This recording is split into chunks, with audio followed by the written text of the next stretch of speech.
Na Baruch FM, Direito e Justiça. Atualidades jurídicas, os direitos e deveres dos cidadãos pelas lentes da justiça. Apoio OAB, Subseção Lapa, São Paulo. Muito boa noite, meus queridos ouvintes da Rádio Baruch FM. Hoje, mais um programa Direito e Justiça. Nesse programa, recheado de pessoas importantes e inteligentes, vamos receber Dr. Paulo Arves de Andrade, delegado, titular da 33ª Delegacia de Polícia, mestre em Direito pela Universidade Metropolitana de Santos, possui extensão universitária em Direito Processual pela Universidade Paulista, foi professor na cadeira de Direito Penal e Processo Penal nas universidades FISO, Unip e Anhanguera. Juntamente vamos entrevistar Dr. Denis Caramigo Ventura, advogado criminalista, especialista em Direito Penal e Direito Processual Penal, pós-graduado em Direito Civil e Direito Processual Civil, pós-graduando em Direito Tributário, presidente da Comissão de Direito Penal e Direito Processual Penal da OAB São Paulo, subseção Lapa. Defensor da 6ª Turma Disciplinar do Tribunal de Ética e Disciplina na OAB São Paulo. Autor de artigos jurídicos publicados em sites, revistas e jornais especializados. Palestrante e professor particular. Meus queridos colegas, muito boa noite. Sejam muito bem-vindos aos nossos programas. Dr. Paulo, boa noite. Muito obrigado por aceitar o nosso convite. Dr. Denis, muito boa noite. Muito obrigado por aceitar o nosso convite. Boa noite, é sempre um prazer estar aqui com vocês. Muito obrigado, Dr. Paulo. Boa noite, é uma grande honra estar aqui. Estamos aqui sempre à disposição. A nossa proposta de entrevista hoje para os nossos ouvintes e para os recém-formados, os acadêmicos que nos ouvem, que esse programa é feito não só para advogados, mas para a população em geral também, é nós criarmos um debate aqui sobre a atuação do advogado no distrito policial, na visão de um delegado e na visão de um advogado. E para isso nós vamos começar com o Dr. Paulo. Como que é essa atuação do advogado? O que o senhor pensa a respeito, entende dessa atuação, principalmente agora, né, com esses acontecimentos de advogados sendo presos, algemados? Então é sobre isso que nós vamos debater hoje. Veja, é um tema bastante importante, normalmente após a implantação da alteração do artigo 7º do Estatuto da OAB, que é a Lei 13.245 de 2016, que ampliou em muito as atribuições do advogado no inquérito policial, nos atos de polícia judiciária. É muito importante a atuação do advogado porque ele tem que garantir a ampla defesa do seu cliente já na fase persecutória, na primeira fase da persecução penal, que é a fase inquisitorial do inquérito policial. Seria policial. Imprescindível, então? Eu digo que é imprescindível, sim.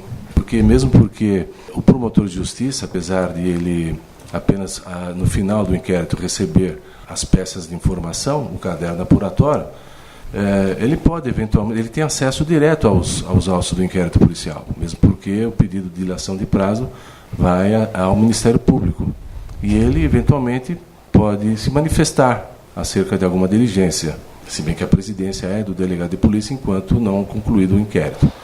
Mas com base no princípio que é chamado de paridade de armas, é muito importante o advogado também atuar, né? E principalmente em algumas provas que não são repetidas em juízo, que depois, com mais devagar, se possível, a gente vai passar essas informações também. Certo. Doutor Denis. Na visão do advogado, é uma coisa de suma importância como chegar numa delegacia de polícia, principalmente para quem se forma e não tem a prática de delegacia na faculdade. Além do medo, é a insegurança que os advogados recém-formados padecem, porque você não tem essa matéria na faculdade. Então, assim, o primeiro passo a ser dado dentro de uma delegacia é saber como entrar. Obviamente, parece que é uma coisa simples, mas não é. Você deve chegar primeiro com a sua OAB na mão, sabe, de forma tranquila, com cordialidade, respeito, sem nenhum juízo de valor para aqueles que vão atendê-lo. Porque, infelizmente, nós temos aquela máxima... Preconceito. Não sei nem se a palavra seria preconceito. Pós-conceito. De que toda delegacia você vai chegar já sendo hostilizado até pelos próprios policiais, e não é bem assim que funciona. Então, assim, a cordialidade, o respeito, a segurança naquilo que você vai fazer dentro do distrito policial devem ser premissas obrigatórias de cada advogado, principalmente para os recém-formados. Certo. Essa hostilidade eu acho que veio um pouco já de quem pratica há algum tempo, né? Porque se o cliente é chamado para depor numa delegacia, aí você liga para remarcar, porque ninguém tem conhecimento de nada, porque está sendo chamado. Estou falando de crimes contra a fazenda, por exemplo, né? Sim. Aí você liga para remarcar, aí o escrivão já começa. Vem aqui que a gente conversa. Já no telefone você já imagina um recém-formado. Não, sem dúvida, e se o Dr. Paulo me permitir, eu vou falar na frente dele essa questão. Não, aqui é uma conversa entre amigos, a gente tem que falar. O que acontece muito? Claro. O cliente recebe uma intimação para ir na delegacia e contata o advogado. O que eu particularmente faço? Eu não sei do que se trata essa intimação. Então eu acordo com o cliente o quê? A minha diligência prévia para primeiro ir até a delegacia, saber do que se trata aquela intimação e, tomando ciência dos fatos, eu converse com ele posteriormente, instruo o cliente, mediante as informações que eu colher nessa diligência prévia, e mediante aquilo que for colhido, eu traço... Se você tiver tempo hábil para fazer isso... Geralmente se tem. Porque o que acontece muito, e aí eu até peço a opinião do Dr. Paulo, muitas intimações chegam para o cliente, ele sem saber do que se trata, vai até a delegacia, ele está com mandado de prisão aberto por pensão alimentícia. Então, se você não tem essa cautela de checar antes, você acaba levando o cliente para ficar preso. Entendi. Entende? O Dr. Paulo pode até falar um pouco sobre isso também. Eu já tive situações iguais a essa que eu estou falando, por isso que eu estou expondo aqui no nosso bate-papo. Claro, está coberto de razão. E mesmo porque as intimações... se tornou uma praxe. Eu costumo não fazer isso, oriento inclusive os membros que estão na delegacia. Quando for fazer intimação, você pode reparar que a maioria dos casos está lá para comparecer em tal data a fim de prestar esclarecimentos, não é? Então veja. E se for mandado de prisão? Então, aí é que está o problema. Veja, esclarecimento você vai prestar sempre na delegacia. Só que de que maneira que você vai prestar? Você vai ser interrogado? Você vai ser ouvido como testemunha? Você vai ser ouvido como parte, né, naquele inquérito policial? Então, é importante que na intimação já conste que a pessoa vai prestar esclarecimentos através de depoimento, ou através de termos de declaração, ou vai ser interrogado, né? Então, é imprescindível, quando o advogado toma conhecimento dessa intimação ou notificação, ele vai ver que tem a expressão prestar esclarecimento, tem que efetivamente ir na delegacia tomar conhecimento do que efetivamente se trata. É claro que é importante a gente ressaltar aqui a súmula vinculante número 14, não é? Que o advogado ele tem acesso a todo o conteúdo do inquérito policial, de todos os elementos indiciários, enfim. Mesmo sem procuração previamente? Sem procuração, a não ser que o inquérito esteja com aquela taxa de sigilo, né? Então precisa de procuração, efetivamente. Inclusive, me parece que está na Lei 13.245. Então, retomando, é muito importante porque o advogado não sabe se tem temporária. Veja, no inquérito policial, o advogado não vai saber se tem temporária ou alguma medida cautelar, né? Quebra de um sigilo, alguma coisa assim, interceptação telefônica, porque são medidas cautelares que não são encartadas dos autos do inquérito policial. Certo. Né? Então, o que o advogado tem que fazer? Às vezes ele chega na delegacia e não sabe que o cliente dele está já com representação pelo delegado de polícia pela decretação de uma prisão temporária. Então ele vai e lá ele fica. Ele fica se o advogado não tomar algumas cautelas, dentre elas, saber lá no fórum se há um pedido de representação.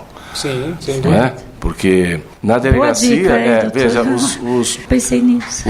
A súmula 14 diz o seguinte: o advogado tem acesso aos autos de inquérito policial e às peças que estão nele encartadas. Se não estiverem nele encartadas, o advogado não tem acesso. Ele tem que fazer um levantamento prévio. E essas medidas cautelares, elas são feitas apartadas dos autos de inquérito policial, mesmo porque para facilitar a investigação, os atos de polícia judiciária. Então, se o advogado conseguir, junto ao fórum, lá no DIPO, a informação de que há uma representação nesse sentido, mesmo que esteja a apreciação do Ministério Público e ainda não houve o julgamento, a decisão, melhor dizendo, ele já vai tomar as cautelas. Né? Vou apresentar o cliente e não vou, mesmo porque não nos esqueçamos que não existe mais o Supremo Tribunal Federal declarou inconstitucional a condução coercitiva do indiciado ou daquele que é a pessoa que é investigada, porque ele tem direito ao silêncio, é um direito consagrado pela Constituição Federal. Mas o que acontece, via de regra, é que o delegado pode interpretar aquela ausência do indiciado como omissão na informação da sua identidade. E na prisão temporária, um dos requisitos é exatamente isso. Se omitir, além da imprescindibilidade nas investigações, também se omitir ou se furtar de ofertar a sua qualificação. Doutor, existe doutores... Posso só aproveitar a fala do doutor? O que o doutor Paulo falou agora ressalta ainda mais a importância da atuação do advogado em sede policial, que muitos clientes, quando nos contratam, acham que é somente ir na delegacia e bater foto das peças que ali estão. E o que o doutor acabou de falar mostra exatamente o contrário. Não basta somente ir, é ir, saber o que está fazendo e trabalhar em cima daquilo que está sendo feito. É isso mesmo.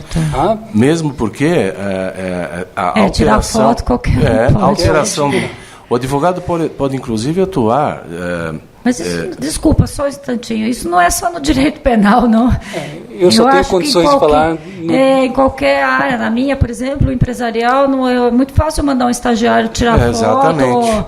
Hoje é mais digital, mas pegar uma falência, por exemplo, e tirar foto é muito fácil, ele não vai saber o que tem que fazer. E aí que reside a falha a falha humana, né? Acompanhar uma oitiva, por exemplo, saber o que vai falar, se é que vai falar alguma coisa. É que nem médico que faz laudo por internet, manda o paciente fazer. Eu sou das antigas, eu acho que tem que consultar, auscultar e não tenha dúvida. Exatamente. A palavra é essa mesmo, auscultar. Auscultar, exatamente. Fazer uma anamnese do paciente é por aí, né? O advogado, inclusive, pode fazer perguntas numa oitiva, né? A presidência é plena do delegado de polícia, é diferente do juiz que na inquirição, ela seria chamada residual, ou seja, as partes, o advogado e o promotor, eles fazem as perguntas, as reperguntas e assim por diante. E o juiz complementa essas perguntas para formar a sua convicção. No inquérito policial, não. O delegado tem plena atuação na inquirição. E o advogado pode e deve inquirir também, fazer reperguntas. O escrivão faz a inquirição? Prestar esclarecimentos e não está o delegado, o escrivão faz a inquirição? É muito interessante a sua pergunta. Via de regra... Várias vezes eu fui no delegado. É o correto? Não, o delegado tem que presidir. Mas, às vezes, o delegado não tem condição. Nós temos muito inquéritos policiais. O acervo cartorário é muito grande. Então, num cartório, às vezes, o delegado já está ouvindo uma outra parte, num outro caso, até um pouco mais delicado, enfim, um crime mais grave. E ele orienta o escrivão, olha, faça essa pergunta. Então, ele já está, de forma indireta, presidindo aquele inquérito policial. Certo. É com o juiz, às vezes, que no cível que o cartório manda ato ordinatório. Isso. Você lembra? Só o juiz dava despacho. Hoje os cartórios fazem ato ordinatório. É por ordem do juiz. Exatamente. E hoje, devido à falta de efetivo da Polícia Civil, né, doutor? Praticamente 90% hoje das oitivas são feitas pelos escrivães de polícia. Mas isso não quer dizer que o delegado não esteja na presidência.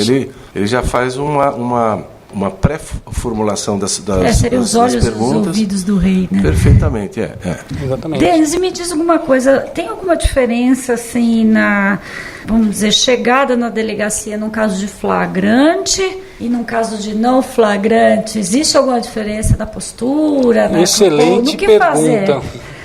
Muitos advogados confundem as duas situações e acabam por prejudicar o cliente. Situação de flagrante na delegacia. Você quando diante de uma situação flagrancial, você chega primeiro para conversar ou com o delegado ou com o seu cliente quando está detido na delegacia. Eu, Denis, falo sempre primeiro, quando possível, com o meu cliente. Depois eu falo com o delegado de polícia. Por quê? Okay. Eu ouço o que o meu cliente tem para dizer, tomo ciência daquilo que ele me disser e vou conversar com o delegado. Às vezes a ordem se inverte. Eu prefiro falar sempre com o meu cliente. E o que acontece? No flagrante, você primeiro toma ciência de tudo que está acontecendo, sem nenhum tipo de atropelamento emocional, porque é ali, hoje, se o crime é apenado com mais de 4 anos, o cliente vai para uma audiência de custódia, geralmente no dia seguinte, não é isso, doutor? Perfeito. Então você toma ciência de tudo aquilo que está sendo colhido para que, se não couber fiança naquele delito, você vá preparado para a audiência de custódia no dia seguinte com elementos para se discutir uma possível liberdade provisória. Então a questão do flagrante, tomar ciência de tudo que está acontecendo, principalmente daquele crime que está sendo imputado. Esse é o primeiro passo. E com calma, na delegacia você não vai resolver, você não vai excluir nada do que está sendo imputado ali. Tomar ciência, a primeira coisa que o advogado tem que saber. Colher todas as informações preliminares e aí sim tomar a segunda decisão do que fazer, geralmente na audiência de custódia no dia seguinte, quando o crime for apenado com pena maior do que 4 anos. Na situação não... Mesmo que não tenha ocorrido o inquérito, o crime que está sendo imputado tem 4 anos de pena... Vamos dar um exemplo, o crime de receptação. Receptação simples, tá? Pena de 1 a 4 anos. Geralmente é arbitrada a fiança na delegacia. Certo. Então arbitrou-se a fiança ali e depois corre o devido processo legal. Um crime de furto qualificado, pena de 2 a 8 anos. A fiança já não é mais cabível pelo delegado de polícia. Ela pode ser concedida em sede judicial, mas na delegacia ali ele vai ficar. Entendi. Então você colhe todas aquelas informações para que vá com elementos para se fazer uma boa defesa na audiência de custódia. Entendi. Situação de flagrante. Situação não flagrancial. A dificuldade que hoje a maioria dos advogados tem, doutor, é no acesso ao inquérito policial. Nem sempre como é que eu vou me expressar, é saudável essa vista no inquérito policial, seja por um motivo ou outro. Às vezes, assim, o que acontece muito, e muitos dos colegas que estão nos ouvindo vão se identificar, a gente chega na delegacia policial, o escrivão está de férias e não tem ninguém para abrir a sala. Está fechado dentro do armário. Volta daqui 20 dias. Sabe, é complicado. Nós sabemos que o chefe dos escrivães tem a chave, o delegado tem acesso, mas a resposta que nós temos é: o escrivão está de férias, não tem ninguém para atender, para abrir a sala. Gostaria até que o doutor falasse um pouquinho sobre isso, para esclarecer os nossos ouvintes. Eu ia chegar nessa questão, porque eu queria saber como é que é organizar esse time dentro da delegacia. Né? Porque você tem os escreventes, tem o pessoal que trabalha, lá dentro o delegado, aí vem os advogados, não deixa de ser um time. Não tenha dúvida, não tenha dúvida. Então, como ser assim, né? O chefe desse time todo, vamos dizer, o treinador. É um pouquinho complicado, mas ao mesmo tempo... São pessoas completamente diferentes. Nós temos um acervo, todas as delegacias têm um acervo muito grande de feitos de inquérito policial. O fato de o escrivão-chefe ter ou não as chaves do cartório é um pouco delicado, porque ele aumenta a responsabilidade dele na medida em que ele, tendo as chaves da sala do escrivão, se eventualmente acontecer alguma coisa, veja, é complicado, né? Então, cada delegacia tem uma sistemática. Eu não tenho por hábito deixar a chave com o escrivão, mesmo porque com o escrivão-chefe, mesmo porque os escrivães que lá trabalham são próximos. Então, quando tem alguma necessidade, nós pedimos para que ele compareça até a delegacia. Eventualmente, o escrivão pode estar de férias, não é? Então, é importante que o advogado, se possível, né, entre em contato com o cartório central e agende um horário, um dia para... Excelente ideia. Perfeito. Isso é o que eu faço e muitos colegas também estão fazendo. Isso chama-se evolução. Exatamente, para poder compulsar os autos, não é? de inquérito policial. Certo. Porque senão ele chega de surpresa, por mais boa vontade que possa ter, não há possibilidade dele ser atendido naquele momento. Porque precisa se localizar o inquérito, às vezes o escrivão está almoçando, ou às vezes o escrivão está mesmo de férias. Não é? Então, e o delegado que preside os feitos ali naquela EPJ, naquela equipe de polícia judiciária, não se encontra. Então, é importante que se agende. Agendou sem problema algum. Não é? Legal. É importante também, é claro que é um fato notório, todo mundo sabe, né, isso aí, mas lembrar sempre, né, é interessante, que não há carga de inquérito policial. Não existe carga de inquérito policial. O advogado é diferente do fórum, ele não faz carga dos autos de inquérito. Ele fotografa. Ele fotografa. Eu preciso tirar cópia. Não, cópia também é complicada. O escrivão vai ter que acompanhar ele até porque lá não tem cópia, né? Hoje com essa tecnologia celular, você tira foto. Então, não há carga de inquérito policial, mesmo porque o inquérito, como nós sabemos, ele não tem essa natureza pública, né?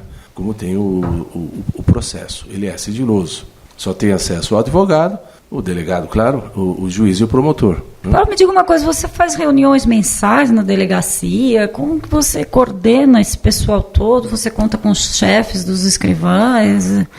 Muita gente, nós né? Nós dividimos tarefas. Né? Eu tenho 56, se não me falha a memória, uma média de 56 funcionários dentro da delegacia. E é importante você delegar. Claro. O líder não pode centralizar, né? Ele tem que delegar. Então eu tenho o chefe dos investigadores, o chefe dos escrivães, cada um administra os seus respectivos funcionários. E eu procuro administrar os delegados de polícia também, né?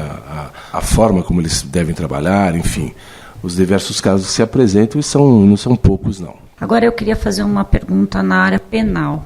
Posso? Deve. Eu estou terminando o curso de capacitação de mediação e conciliação, estou acabando o estágio, e a gente ouviu muito falar sobre a justiça restaurativa, que são as mediações e conciliações na área penal.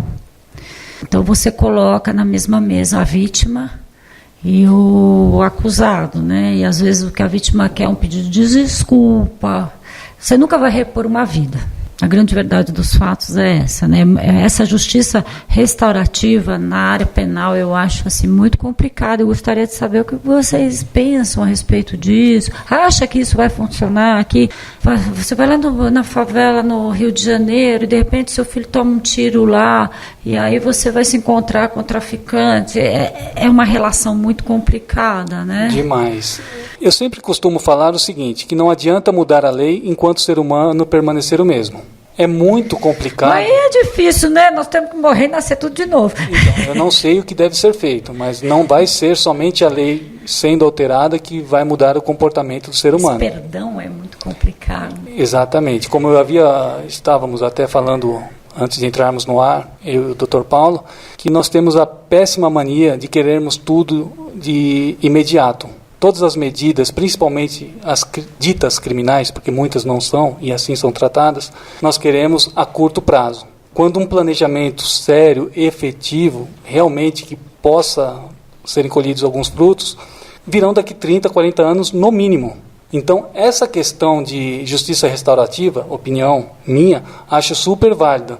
Mas será que nós, como seres humanos, já estamos preparados para isso? O fator é muito maior do que só uma conciliação. Exato. De condomínio. Você está mexendo com vidas, alguém que tirou a vida de alguém querido para você. Então, hoje nossa justiça é retributiva. É pena, aumento de pena. Aliás, a gente estuda isso na faculdade sempre. E como mudar isso? Não vai ser somente a questão de colocar no papel, deixa de ser retributiva para ser restaurativa. Não é assim. Temos que ter uma política social, educacional, para que isso seja implantado. Eu acho válido, mas não sei se estamos, e me incluo nessa, preparados para tal justiça. Ontem eu estava ouvindo uma palestra aqui na casa sobre direito civil no Código do Futuro. E a perspectiva de vida vai aumentar muito, porque as pessoas não estão querendo mais ter filhos e estão investindo muito mais no desenvolvimento profissional, na saúde. Então nós vamos nos tornar mais longevos. Mesmo nos tornando mais longevos, eu acho que nós nunca vamos ver esse tipo de atitude da justiça restaurativa. O senhor não acha, doutor? Nós vamos ter outros problemas, previdência social, por exemplo. Se você viver 100 anos, você já pensou se você casar com 30 anos? São 70 que você viveu com a mesma pessoa. É um pouquinho complicado, né? O ser humano não vai mudar. Mas eu acho que, assim, na minha opinião, os crimes graves, gravíssimos, como homicídio, roubo, estupro, eu acredito que eles não se incluam nessa... Não consigo ver. Em outros países já se inclui. Mas eu não consigo, eu sou da antiga, eu não consigo... É claro que a gente tem que ter uma mente aberta, né? Porque eu não tenho estômago. Mas o direito... O estômago até tem, eu não sei se eu consigo enxergar a curto prazo isso daí, só mudando a lei. É isso que eu acho que, inclusive, na nossa sociedade, isso incentivaria muito mais o crime, a criminalidade, principalmente pelos crimes mais graves. Nós temos no direito penal um princípio que é muito interessante, que é o princípio da fragmentariedade. Então, que significa o seguinte: o direito penal é aplicável como uma forma de exceção. Se quando não for possível aplicar outro ramo do direito, como o direito civil. Então, eu acho que alguns delitos, né, uma ameaça, os crimes contra a honra, né, até uma lesão corporal, digamos assim, é interessante você aplicar vamos colocar esse princípio, essa regra, mesmo porque nós temos já um princípio da fragmentariedade no direito penal. Mas os outros delitos, eu acredito que a sociedade ainda não está preparada para isso. E o direito penal só se preocupa com o autor do crime e deixa a vítima em segundo plano. Porque assim, o que vai mudar para a vítima se a pena hoje do estupro simples, vamos colocar assim, a pena máxima é de 10 anos. A dor dela.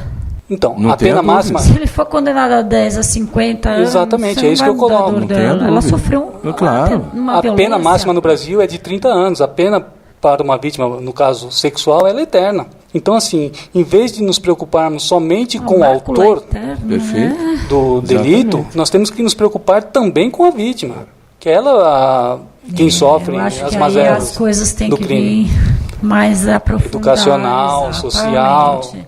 E do Estado mesmo se preocupar, não em condenar e punir, mas exatamente. Se preocupar em curto tempo temos como fazer também. Isso? Não temos.